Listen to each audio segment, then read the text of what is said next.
challenge complete गर्दाखेरि हालत यस्तो भयो गाइजहरु देख्न सक्नुहुन्छ फुल भिडियोहरु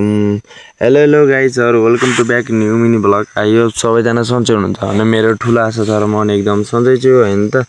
आजको मेरो च्यालेन्ज रहेको छ यो चाहिँ पुरा फाडेर बाटो चाहिँ राम्रो बनाउने हैन त त्यसपछि शुभ कार्यमा किन ढिला गर्ने भनेर म लागे फाड्नुलाई अनि हजुरहरुलाई हेर्न हल्का बोर हुन्छ भनेर त्यसपछि हल्का फास्ट लाइदिएको छु है गाइजहरु रिसाउन चाहिँ नरिसाउँ यसले फास्ट लाइदियो भनेर हैन त फाड्दै थिए त्यसपछि त लडेर पनि झन्नै मरे हैन त त्यसपछि यता थोरै हात पनि काटिदियो है गाइजहरु देख्न सक्नुहुन्छ आजको हालत चाहिँ खराब भइरहेछ दसै दशा छ त्यसपछि अब काम गर्न त छोड्नु भएन त्यसपछि म लागे भट्टाबाट भटुनुलाई किन बटुलेको भन्नुहुन्छ भने चाहिँ यो वस्तु बाख्राले खान्छ त्यही भएर बटुलेको हो गाइजहरु बटुली सकेर चाहिँ म लागे फेरि झार उखाल्नुलाई हैन त झार त उखाल्नु पर्यो फेरि राम्रो कसरी देखिन्छ हैन त त्यसपछि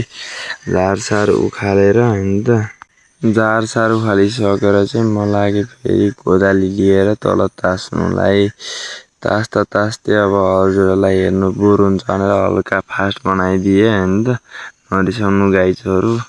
त्यही हो अनि त्यसपछि देख्न सक्नुहुन्छ मेरो च्यालेन्ज कम्प्लिट हुन त धेरै बेर लागेन त्यही पनि पसिनाले चाहिँ